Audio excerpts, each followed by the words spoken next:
Hey everyone, welcome to Otaku Talk. It's me, your boy, your host, OD, and today we'll be reviewing and analyzing chapter 353 of My Hero Academia. Just want to take a second to say it feels good to be doing this series again. I've been slacking for, I want to say, like 4 or 5 chapters now, which translates to like over a month of content I've missed out. And I just want to take a second to apologize profusely to the dedicated fans that I've had who check out My Hero Academia reviews and they've been MIA. I'm really sorry. I've been going through a lot, been doing a move, ramped up work. My laptop fell off the table and broke, so that's a big chunk of why I haven't been able to get things out. Always want to make sure that if anything, I always get my One Piece out because that is the one that is nearest and dearest to my heart.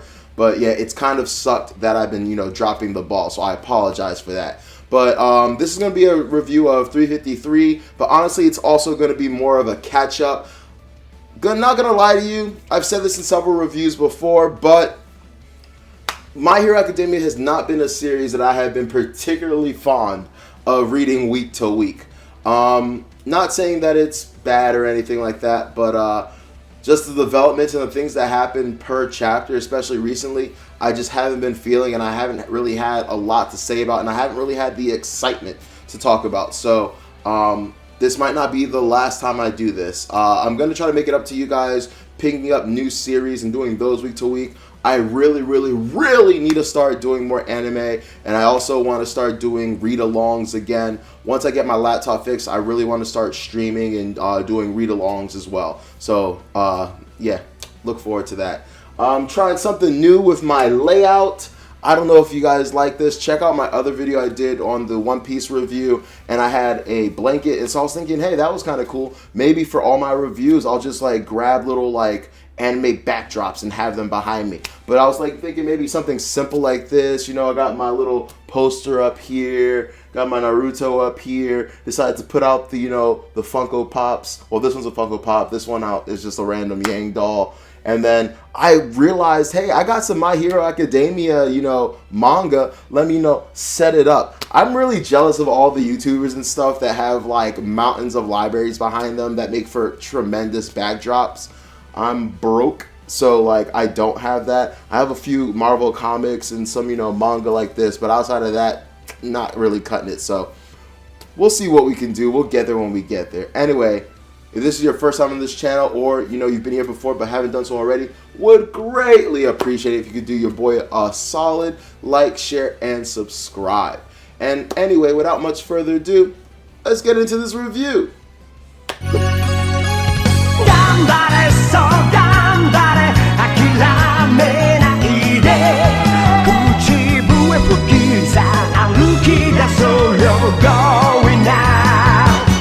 Alright everyone, chapter 353 of My Hero Academia, Endeavor. So before I get into this chapter specifically, I just want to talk about the chapters leading up to this.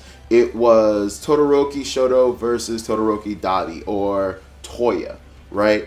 And so we had some honestly tremendous chapters. I was actually super ecstatic reading this because I was like, man, maybe week to week I would not have enjoyed this, but as I did it as a bunch, I was like, yo, I could really, really rock with this fight.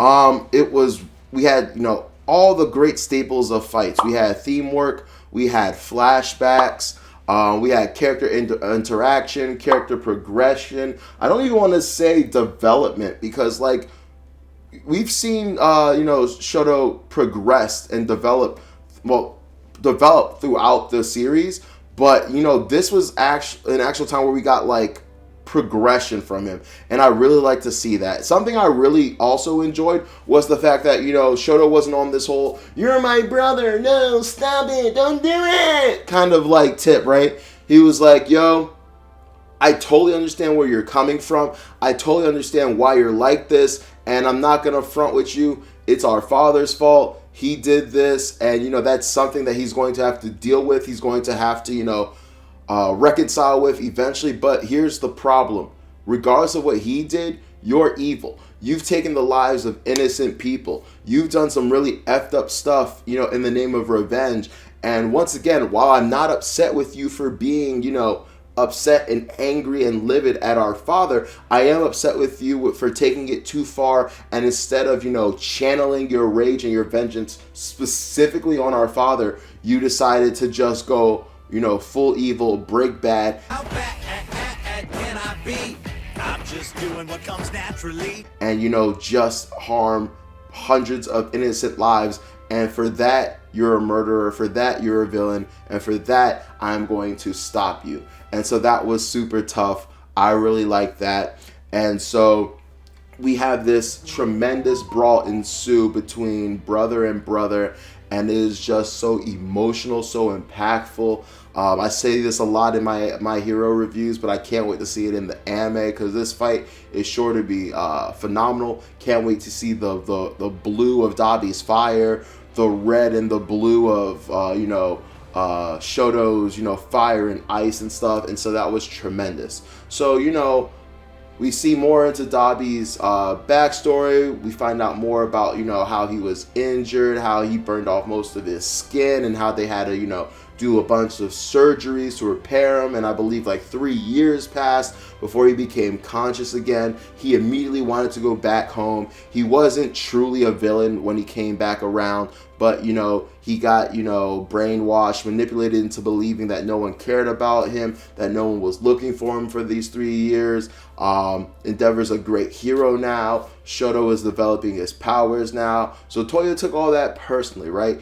And he was like, all right, screw this. If I can't be the best under you and make you proud, I'm going to be the best above you, and I will be the one to defeat you and show you that I was worthwhile. I was worth training. I was worth putting all your, eggs in the basket for, right? And so they're fighting, and we find out that, well, first of all, we're told that the reason that Shoto has to fight him is because his power set, his quirks are a great comparison, a great contrast to Dabi's, right? We're told that Dabi's fire can get hotter than Endeavor's, but the problem with, Dabi's fire was that it kind of was a double-edged sword and would, come back and harm himself, right?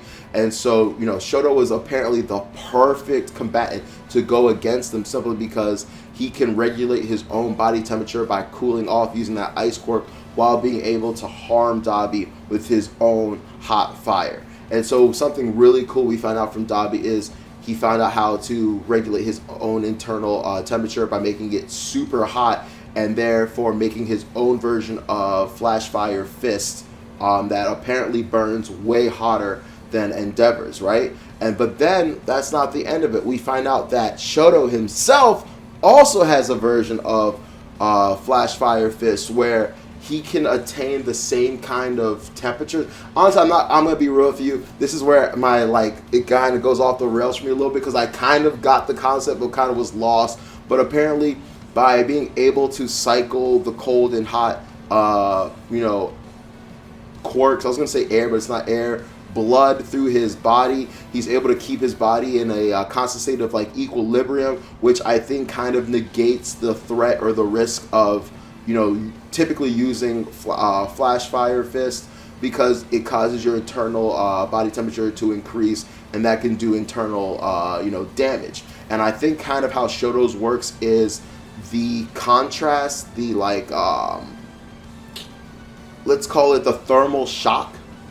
The thermal shock created by the insane cold and the heat creates a massive explosion, and a massive explosion, I said explosion already, a massive uptick of heat, and creates this massive power force that rivals a Flash Fire Fist. So I think all three Flash Fire Fists, even though they all are Flash Fire Fists, are all different in certain ways. But it doesn't stop there. We find out that, Flash Fire Fist isn't the only thing that Shoto has up his sleeve. He is able to somehow or some way create cold fire. So I think that's super cool. I remember, making jokes about how, his I was gonna say something could be like frostbite or stuff like that, but that only focuses on the fire. I forget. I had a really corny, clever name for Shoto, what I wanted his name to be, that incorporated the theme of fire and ice. But we'll get to that later, or not later. We're just gonna pretend I got to it because I completely forgot. I'm not gonna spend all the time trying to get back to it. But yeah, so he's able to use his power in a completely different way than we ever realized, right? I think that a lot of us thought that he was going to use his ice powers to heighten his fire powers, but we never really thought that he would incorporate his fire powers into his ice powers, and it was incredibly awesome to see. And so we see him do some kind of burning slash, pale ice flame blade.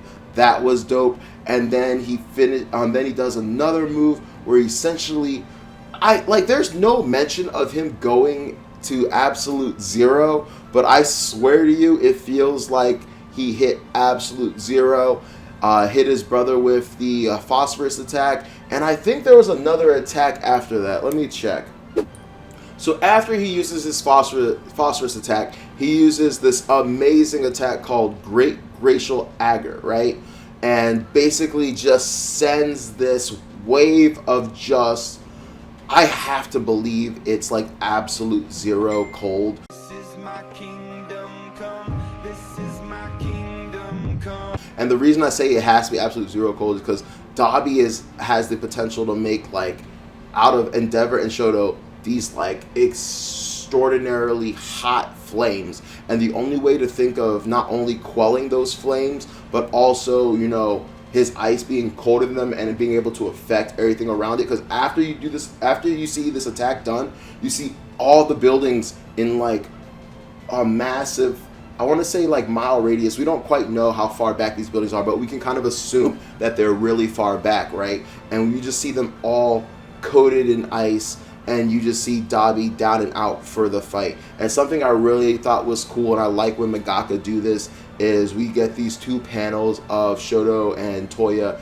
as kids, and it's kind of like they've reached out to each other. It kind of reminds me of earlier where you had Midoriya being able to see the frightened, scared, abused kid in Shigaraki. So that was really cool. So anyway, now we finally get into 353, and don't worry, it's kind of just an extension of these couple chapters and a building up into the inevitable fight with Midoriya. We're not going to get that anytime soon, I don't believe. I think we have to have a big old fight with Bakugo. We have to have a big old fight with... We have to see the culmination of the fight with... No, wait, don't tell me. Don't tell me! Don't tell me! Don't tell me! I can do this! I can do this! Don't tell me! Don't tell me! Don't tell me! Okay, tell me. Froppy and Okaku against Crazy Chick. So we still have a lot to go. I was reading the comments, and I was actually really surprised to find like a lot of people aren't really messing with My Hero Academia when Midoriya isn't featured, which I really thought was weird because we've been focusing on Midoriya for quite some time, especially with the Dark Deku arc. And so like I was actually looking forward to this. Like, we know the Midoriya fight is coming. We know Goku is coming. Like, it's not that big a deal in my opinion. It would be like me reading One Piece and being like, when are we going to get to Luffy's fight? That's crazy to me because I am equally, I'm not going to say equally, but like I am almost as hyped to watch all the Straw Hats fight, then especially Sanji and Zoro fight, then Luffy fight. And I kind of feel the same way here where a bunch of people are going to show us, similar to Shoto, that they also have tremendous ultimate moves, that they've also, been busting their ass, working to get stronger. And like, I want to see what everyone in Class 1A has in store for us. So I'm really surprised people are taking that kind of vitriol approach to all this. Wasn't expecting that. Really wasn't expecting that. But yeah, 353, really cool chapter. Essentially, it's just everyone in the Hero Alliance being told that Shoto has defeated Dabi. And the purpose of this has so many, ramifications and implications.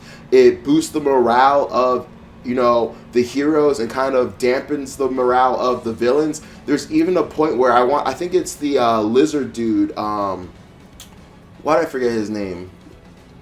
I forget the lizard dude's name, but essentially he's like, no, this has to be propaganda. They're just lying to us to, bolster their morale and stuff. So you have that aspect of it. You have all the 1A classmates being proud of their fellow classmate. A lot of them being like, it's an honor to be in the same class as you, or I can't believe he did it, after saying stuff like Dabi's on a totally different level than him.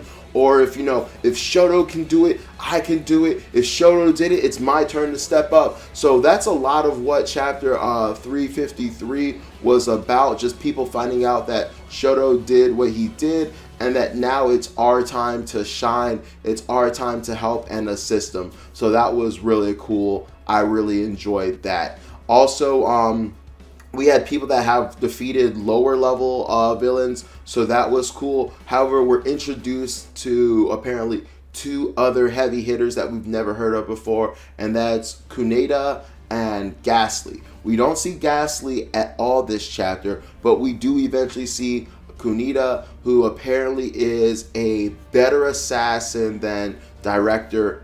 Was it Director or Diplomat? I forget what that was. I think it was Diplomat. But apparently he's a better assassin than him. And who is fighting him right now? I totally forget. Give me 1 second. So yeah, we have Kuneta fighting, I believe, Aoyama and Fat Gum. Also, earlier I said we don't see Ghastly in this chapter. I may have been incorrect. I'm assuming, I could be wrong, but there is a figure that appears before Red Riot and Pinky, which, by the way, anytime I hear anything named Pinky, I think about the porn star, and I think that's hilarious. Literally, he came in and was like, hey, Pinky, and I was like, why are you calling her that? But I forgot that's literally her name for some reason. And obviously, he's Japanese, so I don't think he knows the relevance of Pinky in our society, and maybe other people. I'm a little bit older. I'm 28, turning 29 soon. So, I guess maybe I'm one of the few people, but I always thought that was funny. But anyway, I think the one that is engaging with Pinky and Red Riot right now might be Ghastly, so that's going to be an interesting fight. And then you have Kuneta, who apparently was the Tartarus jailbreaker against Fat Gum and Ayama. And something very interesting that Kuneta says is, he basically says that you're just the bat in the battle between the beasts and the birds. And so I love me some translator notes, and apparently it is a reference to Aesop's Fables. If you're not familiar with Aesop's Fables, one of the most popular of all time is the story of the tortoise and the hare, which is that slow and steady wins the race. And so that is an Aesop fable. So Aesop made a bunch of fables like that to teach a bunch of people lessons like that. And so I decided, literally I didn't even finish the chapter, I decided to read that fable. And so basically with the story, the batch just decided to hang back and see who the victor of the battle between the beasts and the birds would be. Initially, the birds were winning, and they were kind of cool with it because they kind of considered themselves birds as well. But then inevitably the beasts, I think, won the war. And so during the peace talks or the peace conference or whatever, concluding the war, I think it was just kind of decided that, hey, we can't trust these guys, and therefore they became like chastised, abandoned by both sides, because the theme of this particular fable is the deceitful have no friends. And so I'm really happy that was brought up again. I was really happy that was brought up again, because I was talking with my other some of my other viewers and stuff like that, and people in the comment section before, and a lot of people had a big problem with how Ayama was just kind of forgiven, how things were just kind of brushed over. And I think it's kind of nice for the mangaka to bring it up that, hey, despite this battle, are you going to have a place amongst the winners, whether it be the heroes or the villains? Like, you've betrayed both. So I really like that. All right, the last 2 things I want to touch on before I end this ramble of a review. It's been so long. I'm sorry this was less coherent, but I'll do better. I do like the fact that it seems as though Shoto didn't kill Dabi. Now, I'm not sure if it was an intentional choice, like I have to go as hard as I can, but I have to have some restraint as to not kill him. Or maybe, Shoto actually did try to kill him, but even though I think that goes against the whole hero motif, they're not really, really supposed to kill. So maybe he's just had that really finite control. But we see this kind of like energy core coming from Dabi, which I can kind of just assume is maybe Dabi's heart just kind of forcing enough heat to keep him from completely freezing, and maybe there will be a path or road to redemption for him as well. We'll see. Maybe, Shoto's feelings were able to reach him. And then we end the chapter with Endeavor himself against All For One. This is honestly going to be a hype fight. I don't think Endeavor stands a chance. All Might barely, tussles with him, and Endeavor is only, let's be real, he's only the number one hero right now purely because All Might's not there. And we know that there was such an outlandish gap between All Might and Endeavor. Like, the sheer fact that a weakened All Might had barely struggled with a Dabi and had to hit him with, like, was it 100 or 1,000 punches and to beat him, but he still was able to, like, do it relatively easily. Like, it made everyone at that time go, oh my god, if this is All Might weakened, what would he have been like, at full strength? And then we see that fight where, Endeavor fights the Nobu, and it literally takes everything in his arsenal to beat him, and he is not grievously, but he is massively wounded by the end of the fight. It really goes to show the sheer difference in capabilities between them. So right now, we're still waiting on Midoriya to arrive. Midoriya is still on Snake Way on his way, but I'm very excited for this story. I'm very excited for the path that it's taking. I'm very excited for the battles that we have lined up and the potential, subversions and executions of these fights. Anyway, this has been Otaku Talk. Sorry that was a bit of a ramble. I haven't reviewed the series in quite some time, and I kind of just read like 4 or 5 chapters at once and just wanted to make sure I got this chapter out. I've just been super busy. Anyway, thank you guys. Take care. This has been Otaku Talk. It's me, your boy, your host, OD. Please make sure to like, share, and subscribe. I just have so many ideas that I can't wait to show you guys eventually. I just got to get it all down, got to get organized, but I'm excited to do it. So anyway, take care, peace, have a great weekend.